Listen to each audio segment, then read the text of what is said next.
大家也可以记无？来，请问牵一发而动全身，这个咱台语安怎讲？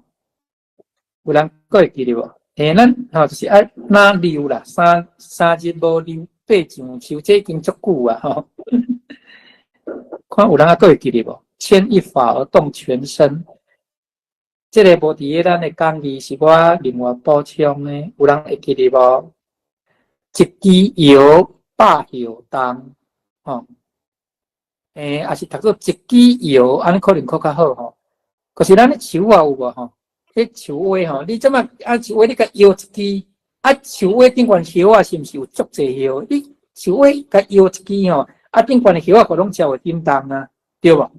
所以这个足水的这个是正讲有种牵一发而动全身，这个啥？这个咱伫讲的情景，这情景无对，情景甲描述出来，安尼足水这一枝摇百摇动咱的迄个骹手若较慢会有，则麻烦甲拍伫咱的内顶悬一枝摇百摇动来第二条来。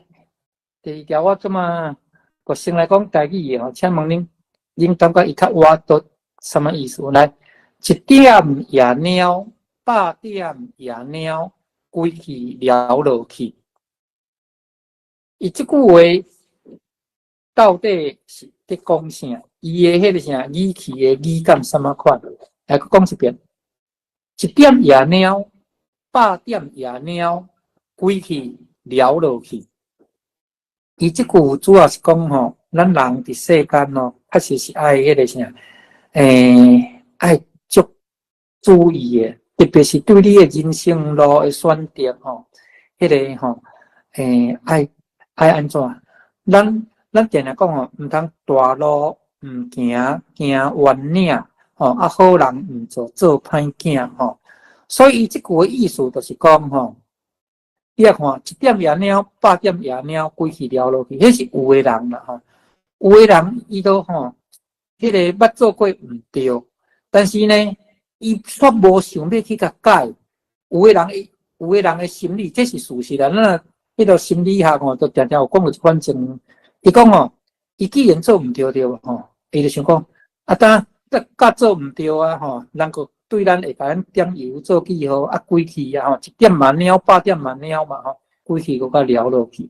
所以即句话意思伊即句话意思当然毋是叫你讲做爱甲了落去，伊即句话意思是讲人爱迄个啥人生爱足注意的，也若无搭一个空骹桥来讲啦惊会一失足成千古恨。所以讲这个一点夜鸟，百点夜鸟，归去了落去。正讲的就是讲一失足成千古恨这个互大家做参考。后来